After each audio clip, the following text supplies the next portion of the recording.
ದಾವೋಸ್ನಲ್ಲಿ ನಡೆದ ವಿಶ್ವ ಆರ್ಥಿಕ ವೇದಿಕೆ ಯಶಸ್ವಿ ಅಧಿವೇಶನದ ಬಳಿಕ ತವರಿಗೆ ಆಗಮಿಸಿದ ಕೇಂದ್ರ ಹೊಸ ಮತ್ತು ನವೀಕರಿಸಬಹುದಾದ ಇಂಧನ ಸಚಿವ ಪ್ರಹ್ಲಾದ್ ಜೋಶಿ ಅವರಿಗೆ ಹುಬ್ಬಳ್ಳಿಯಲ್ಲಿಂದು ಅದ್ದೂರಿ ಸ್ವಾಗತ ಕೋರಲಾಯಿತು.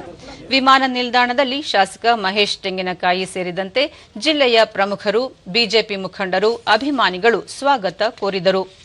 ದಾವೋಸ್ನಲ್ಲಿ 5 ದಿನಗಳ ಕಾಲ ವಿವಿಧ ರಾಷ್ಟ್ರಗಳ ಪ್ರತಿನಿಧಿಗಳೊಂದಿಗೆ ವಿಶೇಷ ಸಭೆ, ಯಶಸ್ವಿ ಅಧಿವೇಶನ ನಡೆಸಿ ವಾಣಿಜ್ಯ ನಗರಿ ಹುಬ್ಬಳ್ಳಿಗೆ ಆಗಮಿಸಿದ ವೇಳೆ ಅದ್ದೂರಿಯಾಗಿ ಬರಮಾಡಿಕೊಳ್ಳಲಾಯಿತು.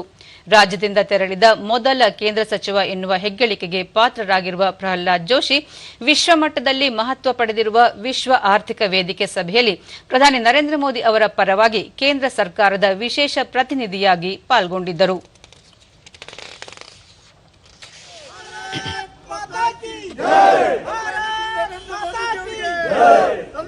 ನರೇಂದ್ರ ಮೋದಿ ಅವರಿಗೆ